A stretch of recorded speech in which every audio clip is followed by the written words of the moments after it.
तारीख थी 4 फरवरी साल 1996। दिन था इतवार। लखनऊ पुलिस के वायरलेस पर एक संदेश गूंजा जिसने न सिर्फ लखनऊ पुलिस बल्कि यूपी के पुलिस के आला अफसरों को हिलाकर रख दिया।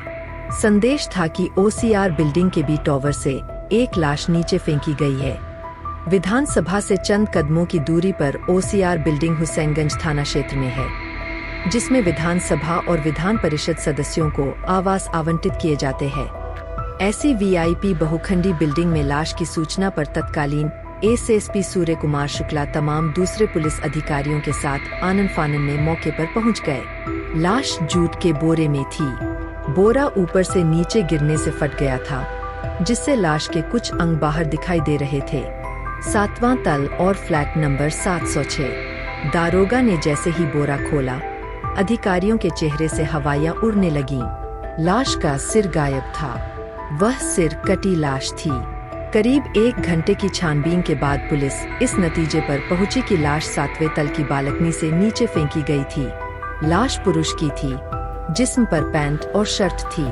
पुलिस को उसकी जेब से सिवा एक रूमाल के कोई ऐसा साक्ष्य नहीं मिला जिससे लाश की पहचान हो पाती। पुलिस ने आसपास काफी तलाश की, लेकिन लाश का सिर पुलिस को नहीं मिला। खून के निशानों के सहारे पुलिस इस नतीजे पर पहुंची कि लाश को फ्लैट नंबर 706 से खींचकर बालकनी तक लाया गया था। फ्लैट के गेट पर सफाई के बाद भी पुलिस को खून के कुछ निशान मिल गए, लेकिन फ्लैट नंबर 706 में ताला लगा था। हुसैनगंज पुलिस ने कागजी कार्यवाही पूरी कर लाश को पोस्टमार्टम के लिए भेज दिया।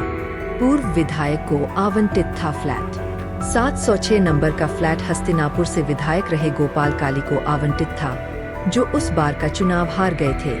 रविवार का दिन था और उस समय मोबाइल जैसी सुविधाएं भी नहीं थीं। इसलिए लखनऊ पुलिस ने मेरठ पुलिस के जरिए पूर्व विधायक गोपाल काली से संपर्क साधा। पता चला कि वह तो 1 महीने से मेरठ में ही थे।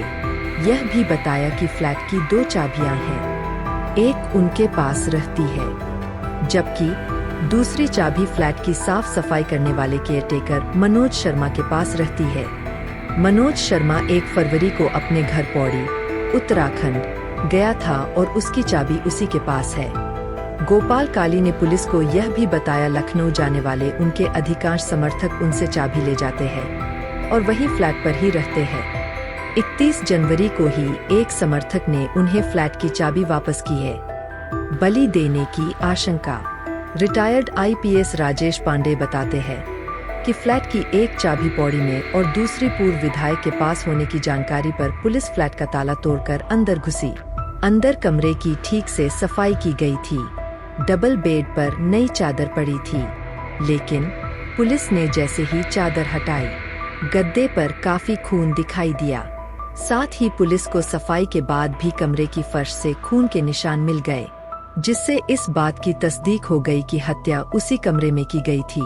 बाथरूम में वॉश बेसिन में मिले खून के निशानों ने इस बात की पुष्टि की कि वहां खून साफ किया गया है। कमरे की तलाशी के दौरान पुलिस को वहां से भारी मात्रा में शराब की खाली बोतलें मिली। इसके साथ ही कुछ और भी आपत्तिजनक सामान पुलिस ने फ्लैट से बरामद किया। संदेह के घेरे में बड़े लोग। इस बीच पूर्व विधायक गोपाल काली भी लखनऊ आ गए थे। उस समय क्राइम रिपोर्टिंग करने वाले मनीष मिश्रा बताते हैं कि पुलिस ने लाश की पहचान के लिए उन्हें लाश की फोटो और कपड़े भी दिखाए, लेकिन वह पहचान नहीं कर सके। हाँ, उन्होंने यह जरूर स्वीकार किया कि लाश की जेब से मिला रूमाल उनका है। इस तरह घटना के 5 दिन बीत गए और 5 दिन बाद भी पुलिस की तफ्तीश वही खड़ी थी जहां से शुरू हुई थी। 6ठे दिन यानी 10 फरवरी को लाश की पहचान के रूप में पुलिस को बड़ी सफलता मिली। लाश की शिनाख्त सरकारी कर्मचारी मदन पाल के रूप में हुई।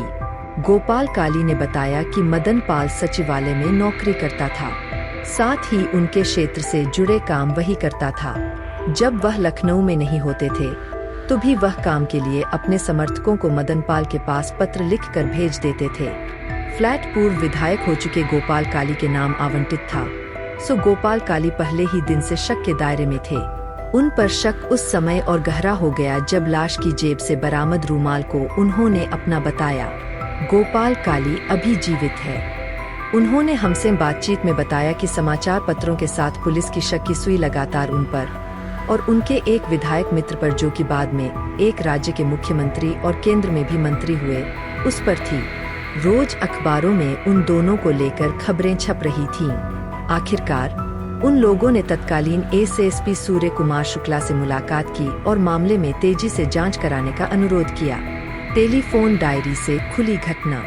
हत्या को कोई सुराग मिल नहीं रहा था और नहीं लाश का सिर। ऊपर से लगातार पुलिस पर दबाव बढ़ रहा था। इसी बीच पुलिस को उस फ्लैट से एक टेलीफोन डायरी मिली जिसमें 100 से ऊपर नंबर थे। पुलिस ने सभी नंबरों पर फोन करना शुरू किया। इसी बीच डायरी से एक नंबर पुलिस को मिला जो मवाना, मेरठ निवासी अशोक शर्मा उर्फ अशोक पंडित का था। पुलिस को आसपास के लोगों से यह भी जानकारी मिली कि अशोक घटना के दिन ओसीआर में देखा गया था। इस जानकारी ने पुलिस की तफ्तीश को दिशा दे दी। पुलिस की एक टीम मवाना पहुंची और अशोक पंडित से पूछताछ शुरू की। पहले तो उसने पुलिस को खूब भरमाया, लेकिन सख्ती करने पर टूट गया और स्वीकार किया कि उसी ने अपने साथी के साथ मदन पाल की हत्या की है। रिटायर्ड आईपीएस राजेश पांडे के मुताबिक पुलिस अशोक पंडित को लखनऊ लाई। पूछताछ के दौरान उसने बताया कि वह 2 फरवरी को एक तबादले के सिलसिले में अपने दोस्त नौशाद के साथ लखनऊ आया था। मनोज शर्मा फ्लैट पर था नहीं, तो उसने मदन पाल से संपर्क किया। मदन ने उसे रात में फ्लैट पर मिलने को कहा। चाबी न होने पर मदन ने कहा कि उसने चाबी बनवा रखी है। रात में तीनों ने फ्लैट में खूब शराब पी। इस दौरान अशोक शर्मा ने मदन पाल को दलाल कह दिया, जिस पर मदन ने उसे थप्पड़ मार दिया। फिर क्या था, अशोक और नौशाद ने सब्जी काटने वाले चाकू से उस पर कई हमले किए, जिससे उसकी मौत हो गई। नहीं मिला आज तक सिर। हुसैनगंज बाजार से उन दोनों ने एक बड़ा चाकू और बोरा खरीदा। फ्लैट पर आकर मदन पाल का सिर धड़ से अलग किया और उसका धड़ बोरे में बांध दिया। सिर और चाकू बेड की चद्दर में बांधा और रात होने का इंतजार करने लगे। रात में वह बोरा खींचकर बालकनी तक ले गए और उसे नीचे फेंक दिया। इसके साथ ही सिर और चाकू लिपटा चद्दर लेकर वह फ्लैट बंद कर निकल गए।